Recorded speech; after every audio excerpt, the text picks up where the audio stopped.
कि मोदी जी ने नाम कमाया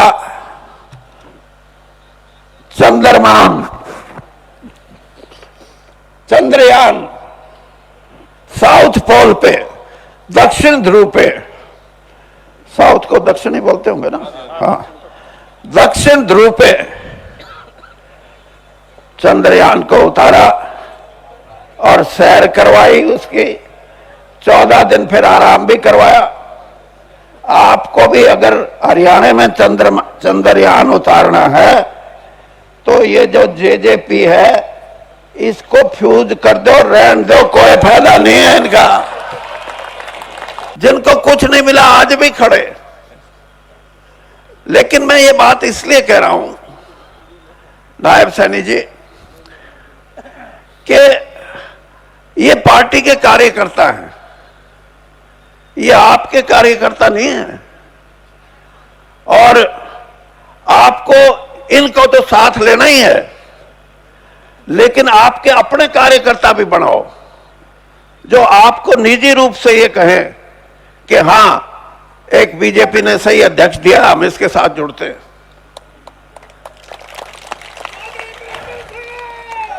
मैं ये बात इसलिए मैंने कही है कि आपको बड़ी पैनी निगाह से देखना पड़ेगा कि 24 में जो इलेक्शन होगा उसमें कौन योद्धा हैं, किन की क्षमता है लड़ने की और किन की क्षमता है खुशामद करने की। खुशामदियों को छोड़ दो और कहो तो मैं लिस्ट दे सकता हूं, मैं कांग्रेस की भी लिस्ट दे सकता हूं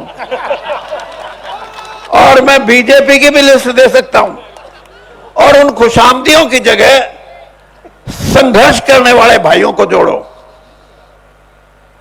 वो आपकी पार्टी में, आपके नेतृत्व में जान फूकेंगे, एक शक्ति पैदा करेंगे।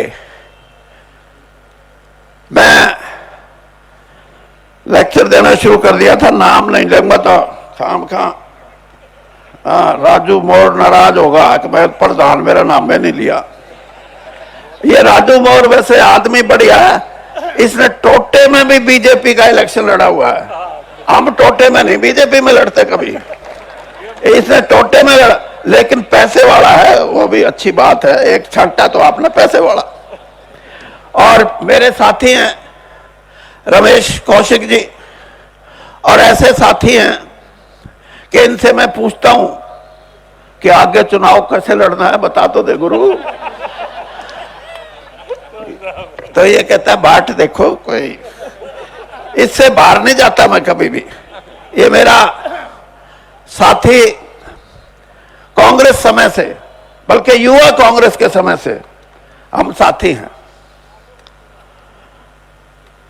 और मैंने तो अपने लेक्चर में भी कहा था, जब मैंने यहां 2 अक्टूबर को कहा कि भारतीय जनता पार्टी के कुछ वो कैटेगरी जो मैंने बताई थी, वो ये कहते हैं कि वीरेंद्र सिंह अब ऐसी ऐसी बात करता है, लेकिन वीरेंद्र सिंह को इतना बड़ा सम्मान दिया पार्टी ने, केंद्र मंत्रिमंडल में कैबिनेट मंत्री बनाया। मैं ऐसा आदमी नहीं, मैं आभार व्यक्त करता हूं मेरी पार्टी का, मैं आभार व्यक्त करता हूं मोदी जी का, और मैं आभार व्यक्त करता हूं पार्टी की लीडरशिप का, और खास तौर पे अमित शाह जी, जिन्होंने मुझे कहा कि हम आपको केंद्र में मंत्री बनाएंगे। मेरी धर्मपत्नी की और मेरी शर्त लगी रही। जिस दिन मंत्रिमंडल का तो फैसला हो गया, ये कहने लगी आपको छोटा बनाएंगे कि बड़ा बनाएंगे। मैं कहा तुम चिंता ना कर, हम छोटे हैं नहीं, हम तो बड़े बनेंगे। रात को 3 बजे इसकी तसल्ली हुई जब चिट्ठी आली, कहा ये तो बड़ा मंत्री है। लेकिन मैंने ये बात भी कही थी कि भारतीय जनता पार्टी को 2014 के इलेक्शन में, चाहे वो हमारे राज्य का इलेक्शन था, हरियाणा का असेंबली का, और चाहे देश के पार्लियामेंट का था, हमने पार्टी कांग्रेस को छोड़ के भारतीय जनता पार्टी में शामिल हुए। और इंद्रजीत और रमेश और धर्मवीर, ये तो मेरे से सीनियर हैं, ये इसीलिए तो इससे पूछता हूं, बता दे कद क्या करना है। ये तीनों मेरे से पहले ही चले गए। और एक इसका प्रेमलता का भतीजा कृष्ण पवार, हाँ भतीजा, 5,000 लेगी, आया था पीछे, वो भी दूसरी पार्टी से बीजेपी में जुड़ा। और लोगों में ये चर्चा हुई कि यार ये इतना सौदा आम लग रहा है, इसका मतलब भारतीय जनता पार्टी की मदद करनी चाहिए।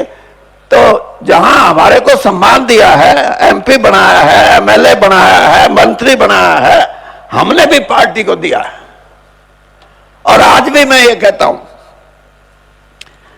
कि सैनी जी, संघर्ष की राजनीति है। हरियाणा के अंदर ये कहने से काम नहीं चलता कि हम दुनिया की सबसे बड़ी पार्टी हैं। हरियाणा में सबसे बड़ी पार्टी बनने का मौका आपको दिया गया है। अगर इसको संवारोगे, सुधारोगे, मजबूत करोगे, लोगों को जोड़ोगे, तो पार्टी हरियाणा में भी नंबर 1 पार्टी बन सकती है। लेकिन आपके यहां तो एक चीज देखी, अभी मैं रमेश कौशिक बात कर रहे थे, अरे मैंने कहा 10-10 साल हो गए हमने आए, हमने न्यू कहा बाहरी, मगर फिर अंदरूनी सौदा होता तो हमने लेते क्यों, अंदरूनी है तो रहा है। क्यों भाई मिड्डा जी, आप भी हमारी कैटेगरी के हो। एक एमएलए जीता हमारी कैटेगरी का।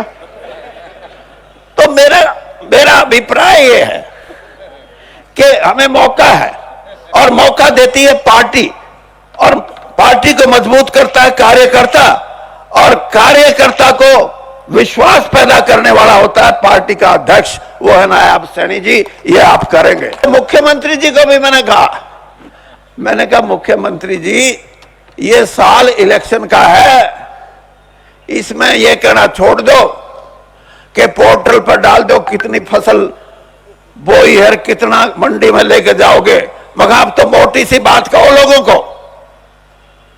जैसे मगर किसान है, किसानों से तुम थोड़े से, किसान भी गड़बड़ में, तुम भी गड़बड़ में हो, तो मैंने कहा उनको मोटी सी बात कहो।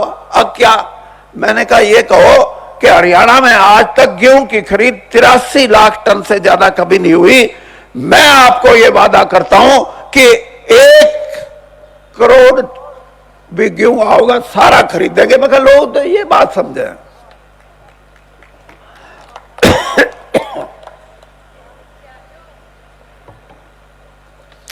तो इसलिए अगर मुख्यमंत्री नहीं कहे तो आप कहना शुरू कर दो, 10 बात कहनी शुरू कर दो, लोग नहीं कहेंगे ये काटेगा भाई, रोग छोरा पड़ा है,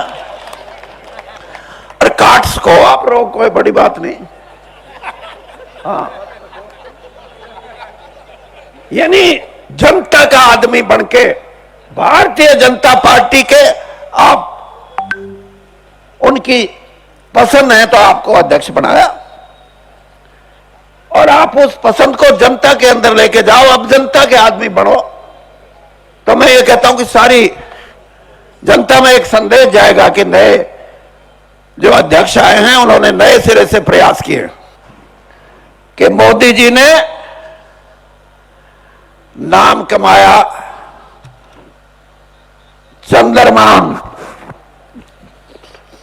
चंद्रयान, साउथ पोल पे, दक्षिण ध्रुव पे, साउथ को दक्षिण ही बोलते होंगे ना, हाँ, दक्षिण ध्रुव पे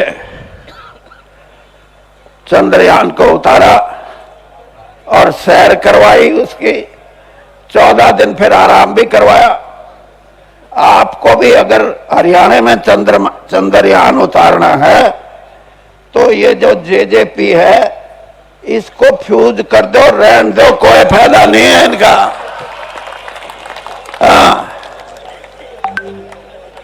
ये नुकसान करेंगे आपका। और मैं तो आज भी इसी स्टेज पे भी ये कहता हूं कि जिसके पल्ले सामान ही नहीं बचा उससे क्या निकालोगे, ये बताओ।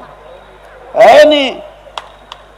पिछली वोट भी झूठ बोल के ली थी और वो हमारे खिलाफ डलवाने के लिए ली थी और फिर हमारे साथ आके बैठ गए। आज भी ये विरोधाभास है या नहीं है? एक तरफ तो कहते हैं कि हमारे को 46 एमएलए जिता के दो, हम आपको नया चीफ मिनिस्टर बना के देंगे, और दूसरी तरफ आपके भारतीय जनता पार्टी के नेताओं के बीच में बैठ के करते हैं कि हमारे से समझौता जारी रखो। इससे बड़ी राजनीतिक करप्शन, भ्रष्टाचार, पैसे के भ्रष्टाचार से भी खतरनाक भ्रष्टाचार ये कि डबल, यानी एक तरफ तो ये कहें दूसरी तरफ ये कहें, ये नहीं चलता। तो इसलिए मेरी आपसे ये सलाह है, वैसे तो मेरे को पता है बीजेपी के फैसले कहां होते हैं, हाँ। लेकिन कोई तगड़ा काम कर दियो तो आपकी बात बीजेपी भी तैयार बैठी है मानने। और ये बात मैं नहीं कह रहा, भारतीय जनता पार्टी का कोई भूला बिसरा जिसको राजनीतिक ज्ञान ना हो वो कार्यकर्ता तो कह सकता जी इनको रहने दो। 99% ये कार्यकर्ता ये चाहते हैं कि हम अकेले चुनाव लड़ेंगे, हमें बीजेपी जेजेपी की कोई जरूरत नहीं। तो ये मेरी आपको सलाह है, अच्छी सलाह है। अगर गलत सलाह हो तो बेशक मत मानना, पार्टी के हित में हो और मनोहर लाल जी को तीसरी बार फिर फिट करना हो, हाँ चीफ मिनिस्टर तो फिट ही होगा और क्या, हाँ तो मेरी बात मान लेना। और अगर मनोहर लाल जी को नहीं फिट करना हो तो इनको रखे जाइए, साथ 20 से ऊपर सीट नहीं आएंगे।